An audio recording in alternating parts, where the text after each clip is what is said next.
You're ready for this then. I'm gonna narrate it all anyway. So, here we go, friends. Giovanni's telling us everything. Do we actually get to see it? Oh! It was 11 years ago. Kanto's war effort was going badly. It was clear that we could not win by force alone.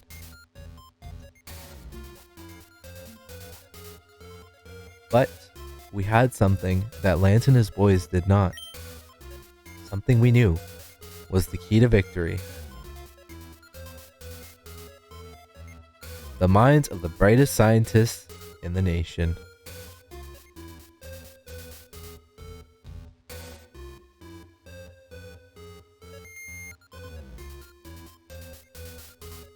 Ever since the start of the war, Oak had been leading a number of secret initiatives to capture and harness the power of one Pokémon.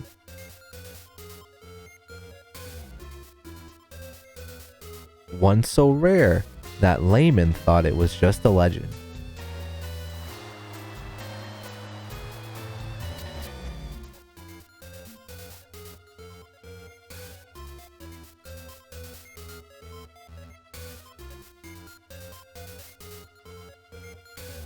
But legends don't win wars. Oak knew better.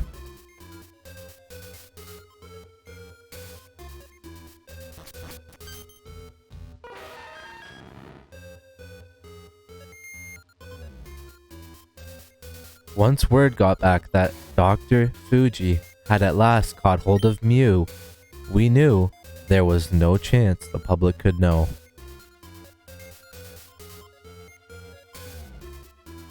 It was to be the region's best kept secret and our only chance of winning.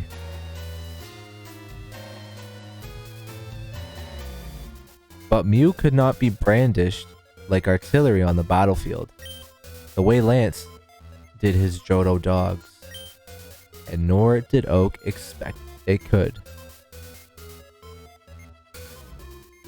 By far the strongest Pokemon in existence, but contained in the body of the most benevolent and soft-hearted creature you could ever see. We couldn't make the thing knock out a Magikarp for sport, let alone ravage a crowd of enemy monsters in the field. So Oak decided on another solution. To harness Mew's power, they would create from it a genetic clone conditioned from birth to be devoid of empathy and to possess an innate urge for battle. They called it the Mewtwo Project. Thank you, Ship Broman, for hanging out. I'm going to get you down for a couple more giveaway entries. Thank you for hanging out. Have a great night, sleep tight, and we'll see you back soon. At the time, I was the richest man in Kanto. This is Giovanni still talking, and a devout member of Oak's Elite Four. I wanted to do everything I could for Kanto, so I funded the project.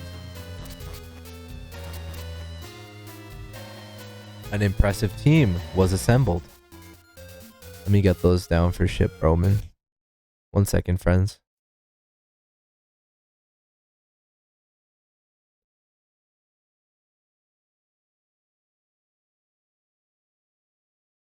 Beautiful.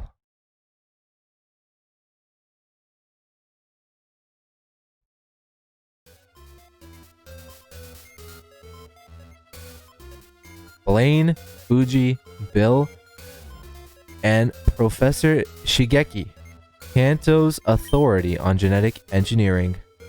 Just a quick side note, ladies and gents, if you're not already followed, please consider doing so you don't miss out when I go live.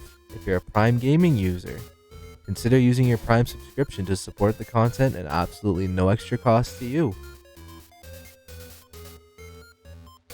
Here comes the rest of the dialogue. Each member was a genius in his own right, and wasn't afraid to work day and night for months for a chance to save Kanto. But the project proved much more difficult than expected.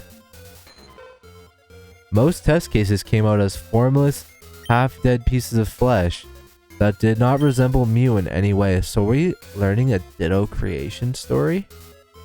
Ooh, fun. One of these early failures was particularly nasty. Though equally as erratic and disgustingly shapeless as the others, the newborn monster had inherited Mew's strength.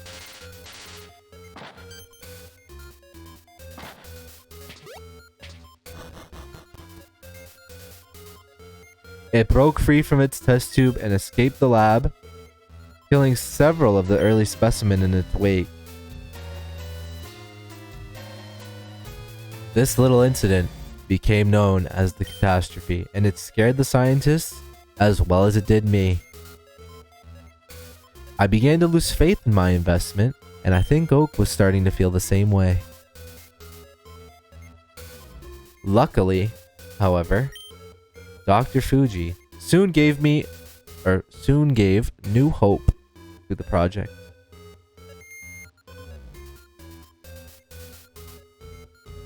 Fuji suggested a way to contain Mew's power within a solid, sentient body. By creating a clone that would combine Mew's DNA with that of a human. Initial tests proved promising, and the scientists agreed to each contribute a sample of their own DNA to be used for the Mew clone.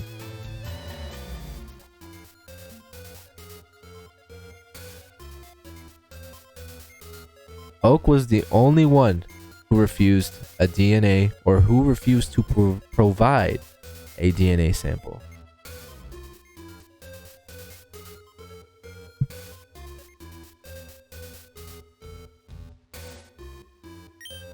His skepticism for the project had by now risen to a peak. Ironically, however, Fuji's theory proved correct. Sooner than anyone could anticipate, the team had produced their definite Mewtwo. A human-like, immensely powerful, psychic Pokemon, possessing the requisite cold, bloodthirsty mind and sapient intelligence. Before anyone could prepare it for the field, however, the Mewtwo project reached its natural conclusion.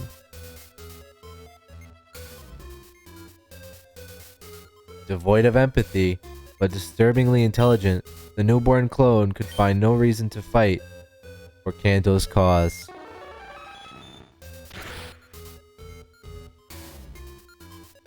Why the war did not appeal to Mewtwo, we couldn't quite say, but it refused to be used as a military weapon. And when we insisted, it rebelled.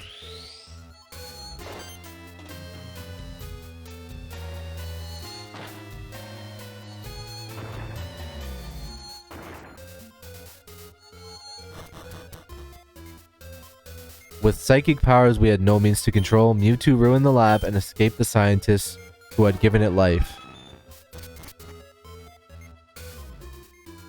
Driven, we believe, by a desire to find worthy Pokemon opponents, it sought refuge in the depths of a notoriously dangerous cave outside Cerulean City.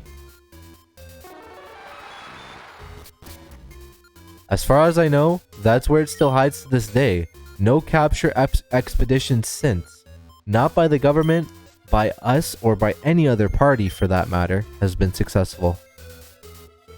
Soon after Mewtwo's escape, it was all over.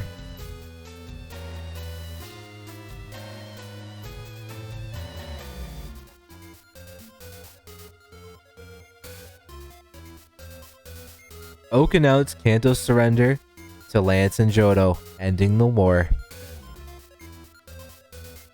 We had done our best to destroy all evidence of the project, but there was no hiding the team's involvement in some kind of military research.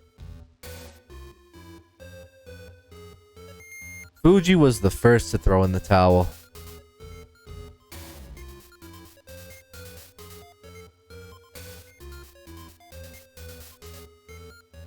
The old coward openly pledged his allegiance to Lance, accepting any terms they gave him. Blaine and Bill were more reluctant.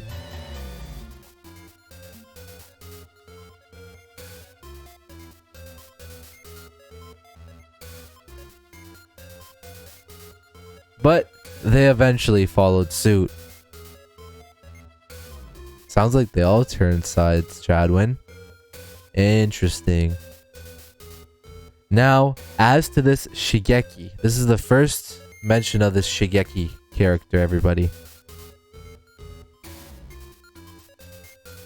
Excuse me. Nobody knows. Oh, he disappeared. The old guy has been missing ever since the end of the war. And me? Well, Lance stripped me of my Elite Four position right quick.